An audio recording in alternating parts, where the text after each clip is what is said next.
Hello दोस्तों, नमस्कार। आज बात करेंगे अभी जो स्टॉक मार्केट में माहौल चल रहा है और इस माहौल में एक रिटेलर अपने आप को ठगा महसूस कर रहा है। क्योंकि जैसा हम सभी जानते हैं, जिस तरह से मार्केट पिछले कुछ महीनों से गिरा हुआ था और वहाँ से उसने जो रिकवरी दिखाई है और जितनी फास्ट रिकवरी हुई है, तो रिटेलर जो उसको लेने की इच्छा थी, ख़रीदना चाहता था, ज़्यादातर लोग मुझे लगता है ख़रीदने से रह गए हैं। अब इस समय मार्केट 24,000 से ऊपर खड़ा हुआ है। इस समय यहाँ क्या करें? अगर लेते हैं तो क्या मार्केट यहाँ से दोबारा से नीचे गिर सकता है? और अगर नहीं लेते हैं तो मार्केट यहाँ से बढ़ सकता है। तो हम जो जिसको फोमो कहते हैं वो इस कंडीशन बन जाएगी। तो इस समय हमें करना क्या चाहिए? दोस्तों, हम सभी जानते हैं मार्केट पिछले कुछ महीनों से लगातार बड़ी गिरावट उसने दिखाई है और विशेषकर स्मॉल एंड मिड कैप शेयरों में हम सभी ने देखा है कि हमारे पोर्टफोलियो में काफ़ी गिरावट हमें देखने को मिली। और अभी पिछले 2 वीक से हम देख रहे थे कि मार्केट वैसे ही चल रहा था।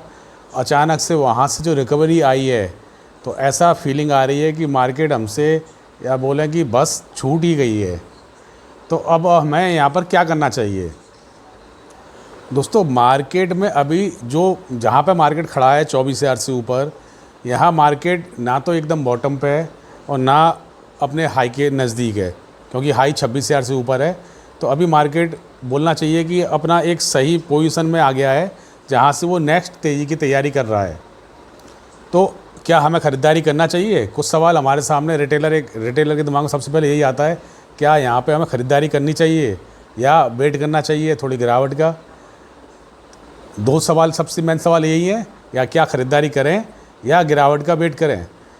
दोस्तों, अभी जिस तरह से मार्केट ने अप मूव दिखाया है, ये क्लियर इंडिकेशन मिल रहा है कि मार्केट में बड़ी तेज़ी से ये से पहले वाली तेज़ी ये हो, यानी कि इससे जो बाद जो तेज़ी आए वो इससे बड़ी हो। विशेषकर मैं ऐसा क्यों कह रहा हूँ, इसके पीछे मैं आपको कुछ चीज़ें बता रहा हूँ जो आप भी देख रहे होंगे, और मैं आपको और उस चीज़ को बताना चाह रहा हूँ दोबारा से। यहाँ अभी पिछले कुछ दिनों में मार्केट में बेचने वाला बहुत कम लोग हो गए हैं, एफआई ख़रीदारी कर रहे हैं। आपके रिटेलर ख़रीदने से बचे हुए हैं, ख़रीदने के लिए बाहर खड़े हुए हैं, कम से कम बेच नहीं रहे हैं। तो मार्केट में बेचने वाला बहुत कम है, जिसके कारण मार्केट में अभी इतनी बड़ी तेज़ी हमें लगातार देखने को मिली है। तो पहला प्रश्न ये था कि हमें यहाँ पे क्या करना चाहिए? क्या हमें गिरावट का वेट करना चाहिए? दोस्तों, गिरावट कब आएगी और आएगी या नहीं आएगी, इसके लिए कोई बताना बहुत मुश्किल है। पर मेरा जो अनुमान है वो ये क्लियर बता रहा है कि मार्केट में बड़ी तेज़ी भी बन सकती है। तो गिरावट, मैं ये बिल्कुल नहीं कह रहा हूँ गिरावट नहीं आएगी, पर यहाँ ख़रीदारी अपने कुछ परसेंट में, कुछ अपने हिस्से में ख़रीदारी ज़रूर करते चलें, क्योंकि ऐसा ना हो कि आप मार्केट से एकदम बाहर हो जाएं। यदि गिरावट आती है कुछ समय के लिए, तो आप वहाँ दोबारा अपना कुछ परसेंट ख़रीदारी करें, क्योंकि मार्केट में यदि आपके शेयर सही होंगे, आपका चुनाव सही होगा, तो उस शेयर का प्राइस में धीरे धीरे इंक्रीज, जैसे उनके रिजल्ट अच्छे आते जाएंगे उसमें प्राइस इंक्रीज होता जाएगा। वहाँ कोई डरने वाली बात नहीं है। और मेरे हिसाब से मार्केट में आप इस समय बाहर ना रहें। कुछ परसेंट में 10%, 15%, 20% अपना पैसा अच्छे अच्छे शेयरों में जो आपको पसंद हो, वो अभी भी डिस्काउंट में मिल रहे हैं, वहाँ निश्चित रूप से डालना चाहिए। और दोस्तों, मैं आपको एक चीज़ और बताना चाह रहा हूँ कि शेयर मार्केट में जिस तरह इसका व्यवहार रहता है, यहाँ बड़े लोग पूरी कोशिश करते हैं कि जब भी बड़ी तेज़ी आए तो उसका फ़ायदा आम लोग, आम इन्वेस्टर, हम जैसे आप जैसे लोग नहीं उठा पाएँ। तो वो तेज़ी इतनी तेज़ी से आती है कि हम देखते रह जाते हैं और मार्केट अभी की तरह लगातार बढ़ जाता है। तो उस कंडीशन से बचने के लिए आप हमेशा एक अपना एसआईपी मोड में, कुछ परसेंट मोड में, हमेशा जब आपको सही लगे सही स्टॉक में डालते रहें। वो एक रास्ता है, क्योंकि निश्चित रूप से कोई भी नहीं बता सकता कि मार्केट में क्या होने वाला है।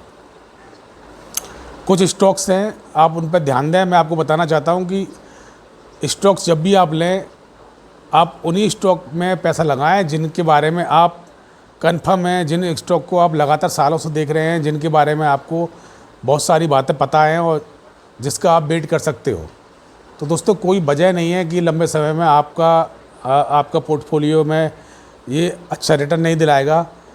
क्योंकि इन्वेस्टर जो सही शेयर में वेट करते हैं, समय लग सकता है, वो उनसे कुछ प्रॉफिट कमा के ही जाते हैं। आप शॉर्ट टर्म के लिए यहाँ मत आओ, लॉन्ग टर्म का व्यू बना के आओ। तो दोस्तों कोई वजह नहीं है कि हम अपने पोर्टफोलियो को सही तरह से मैनेज नहीं कर पाएँ और उसमें प्रॉफिट नहीं देख पाएँ। अभी हो सकता है कुछ लोगों का पोर्टफोलियो में अभी भी जो पहले वाले प्राइस है वहाँ से अभी भी उतना प्रॉफिट नहीं दिखा रहा हो या उतना वैल्यू नहीं दिखा रहा हो। तो दोस्तों आपको वेट करके आप विश्वास रखें, वो समय भी आएगा कि आपका पोर्टफोलियो पहले जो आपके वैल्यू थी उससे ऊपर जाएगा। बस डटे रहें, बने रहें, हिम्मत रखें। मार्केट बढ़ेगा, समय आने पे अपने तरीके से बढ़ेगा, हमारे तरीके से बिल्कुल नहीं बढ़ेगा।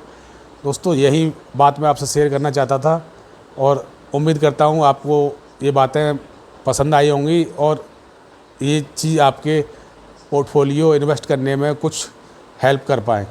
थैंक यू दोस्तों।